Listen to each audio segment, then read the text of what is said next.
Come on, you son of a... Oh, hi! Totally saw you there. Anyways, the Game Boy. We're looking at Burai Fighter Deluxe. Is it a underrated, unsung shoot-'em-up hero, or is it just kind of a mediocre port? Let's find out. On you run.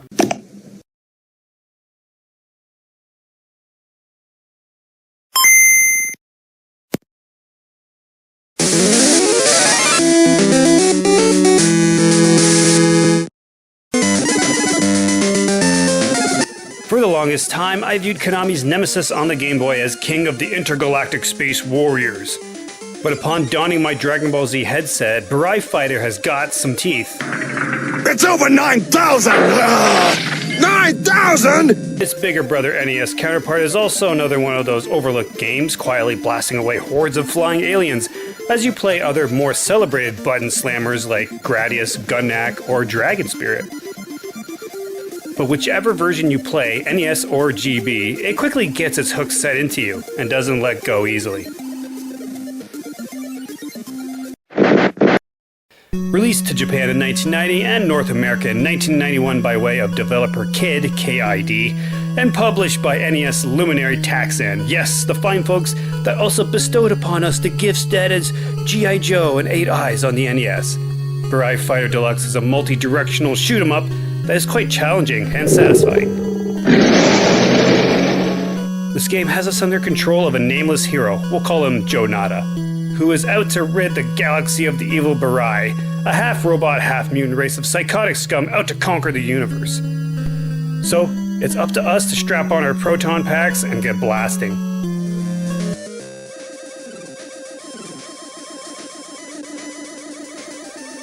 The game handles incredibly well. The B button fires our main weapon and the A button uses a screen clearing bomb. If you hold down the fire button, you can lock your position in place and strafe while firing. A very handy tool that'll be put to good use throughout your entire game. Gathering a number of capsules from slain enemies, about 5 I think, will net us an extra bomb. There's other weapons to pick up too, like missiles, lasers, and ring shots. Each one can be upgraded numerous times, adding different effects the more you collect. Each weapon has their own pluses and minuses. The ring laser, for instance, while not overly powerful, can shoot through obstacles. The laser is your all-around decent weapon, while the missile is slower but has devastating attack power. You'll be using each weapon too. The bosses become easier to handle if you have the right weapons going into battle, so make sure to experiment with each one. There's also, I don't know what to call it, so let's just say a flail ball that rotates around you and bashes anything it touches. Gathering extra balls, that sounds bad, will make the flail rotate faster. Another staple of the series is the fact that you can shoot in 8 different directions. It's always a welcome addition, especially in spaceship shooters. Couple that with the strafing and you have some really nice maneuverability here. It feels great to blast aliens and really is simple and a fun design choice here. Also, there's lots of power-ups to collect, so they're not skipping out on the weapons. The graphics, well, there's not much to say about them. Joe Nada looks pretty good, a little simple but not too bad. The enemies are mostly just random crazy looking monsters or robots flying around shooting at you, which is pretty standard for shmups. Not blocky and boring shaped like Xevious, but just a notch above that. But the bosses, however, look really interesting. The crab thing with spinning balls looks pretty sick. Especially that armored skull boss that tries to smash into you. That one looks really cool. And take a look at that slime dragon at the end of the game. Looks really gnarly. But on the flip side, the stages are also kind of simple and empty looking, really. I mean, it gets the job done for sure, but a little lacking overall. My favorite looking level has got to be Stage 5, the Ancient Egyptian Palace. The hieroglyphics in the background, that looks really cool. I think the Gradius games on the Game Boy look a little better overall, but that's not to say that Burai is bad. Not at all. It's just a little lacking. Which, for a Game Boy game, I guess is kind of par for the course.